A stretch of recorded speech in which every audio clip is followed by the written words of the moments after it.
Kulukutu awangena Spokwe Sendiya. Bengishilo ke nasekuqaleni ngiyanibingelela kodwa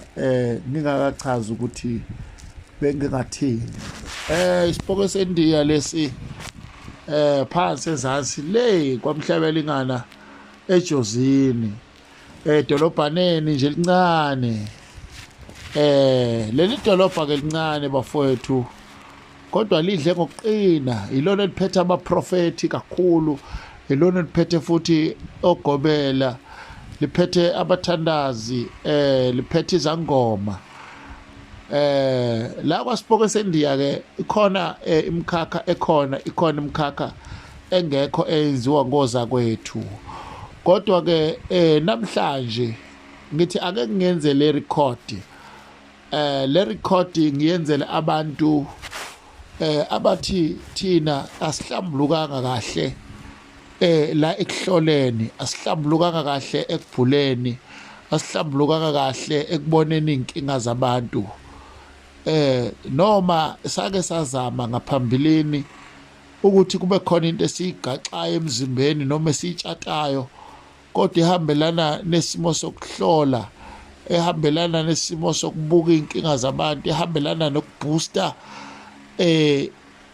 ama-powers kamoya emzimbeni noma awokubona inkinga noma ngabe ukushaya umhlahlo mangabe kukhona izinto ezilahlekile ekhaya noma ezilahlekile emphakathini noma ezilahlekile jikelele emhlaba wonke. uSpokwe Sendiya uthi ke uyakwazi ukwenza umuntu from scratch, anganalutho, anganamoya, anganalutho lowo muntu lowo. uSpokwe Sendiya amenze ukuthi lo muntu izinto zakhe zikhanye, athi nomelele abone, aboniswe, noma ehambe endleleni kuqhamuke izwi lifike likhulume naye, athi noma esesontweni kufike izwi likhulume naye limtshela ukuthi lo muntu obhekene naye noma lo muntu ola isontweni uyagula, uphethwe ukuthi nokuthi. Noma ke kufika abantu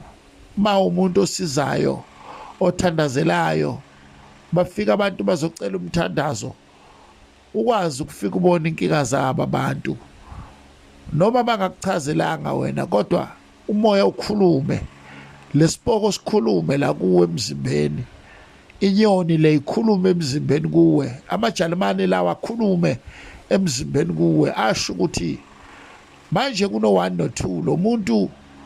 ugula kumqale ngesikhathi esokuthi noma ngelanga elokuthi, lo muntu uthakathiwe noma akathakathiwe. Ngoba khona la khona uthola ukuthi umoya uyabona ukuthi ayikhona lo muntu akathakathiwe, kodwa ngenxa ukuthi abantu bakulowo muzi noma abantu balowo muntu banebelieve ethi uthakathiwe kodwa umoya ubona ukuthi lo muntu akathakathiwe. Ubatshela kanjani kabantu abasuke befana nalabo? Kubiza ukuthi ubatshele ukuze bakhanselishe kahle, ngoba wena njengomprofeti ufana nomuntu okhanselishayo, wena olungisayo futhi kuzimndeni kaXabani. Kufanele uchazeke ukuthi lo muntu ukugula kukhona, Yesu siyavuma, kodwa lokugula kuqhamuke kanje. Ubachazela iqiniso elikhulunywa umoya. Namhlanje kuSpokwe Sendiya uthi noma ngabe ulahlekelwe imoto, noma ngabe ulahlekelwe yini odinga ukuthi ibuye kuwe noma uyazi ukuthi yahamba kanjani, angikhathali kunesikhathi lesingakanani, ngisho ngathiwa kunomuntu owashona ekhaya kini, still namanje usanembuzo ngayo noma ngokushona kwakhe empilweni yakho, usanembuzo, uphila kabuhlungu, lento iyakudla, awazi ukuthi lo muntu washona kanjani. Uyakwazi ukufika la kuSpokwe Sendiya ke u-adjust abajalimane emzimbeni wakho, noma ke sikufake lezi ingcabo zala ekhaya ezingaxabani nedlozi, kulaba abanedlozi, ezingaxabani nezithunywa zamanzi, laba abanezithunywa zamanzi, bese lento iyaphefumula emzimbeni kuwe, ngiyacela mntaka baba ungazibambeleli ngiyacela ungazibambeleli amajalimane lawa atholakala kanzima kukancane ke ufice umuntu enamajalimane lawa afana nalawa la ekhaya ngoba ayasebenza kakhulu bengikhipheke ispecial lesi special bengisikhiphile bengithe abantu abalungise imali engango 3500 ispecially leso kodwa bengifune 10 namanje futhi ngisafuna 10 wabantu abazothi thina Spokwe Sendiya siyacela ukuthi ngoba imali ayikho kahle ake usenzele ngalo 3500